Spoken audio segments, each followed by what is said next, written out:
They're going to put things in play. Khabib, I gave him the congratulations. You played yourself because I know I don't know how old Khabib is, but I know it's hard for people to understand. For him, it's part he enjoys it. It's a bit of fun. This one was darker, you know, as Dana said. And then his corner guy jumps down and starts going at it with Conor. Then those dudes come in and put the beat the roost. Well, and all of this too. For any people at all.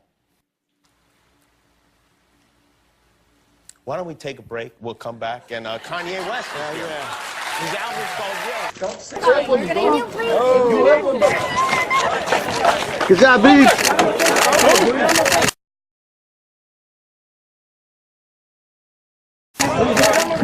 Just take these little things and maybe throw them away.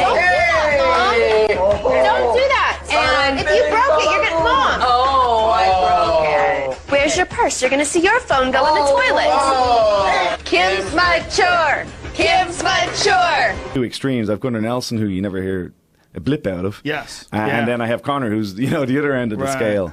And you can only be true to yourself. But I look at their followings and their sponsorship deals and their fight purses and stuff, and it's obvious which one is doing better. If we can agree on the object of prize fighting is to make money, and that's it.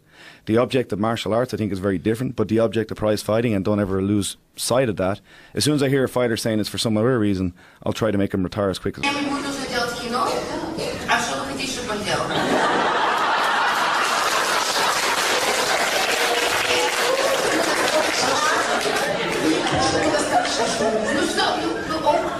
Fuck off, will you? Fine dining?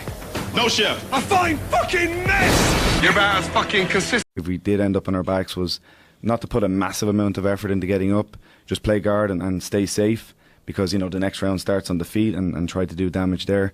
But it's still tiring, and Conor gets a hard time about his cardio all the time. But round fight is the way to go when you have to fight a 5-round fight, so you're not so fucking beat up by the time you get to the fight.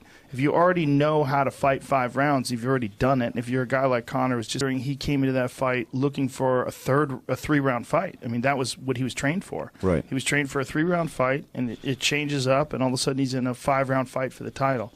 Fucking crazy. Yeah. I mean, crazy set of circumstances. Possible, because he's not being smart. You're taking damage for money, and keep that in mind no matter what your choices are. Do you have guys in the gym that you see that sort of mimic Conor? Oh, of course.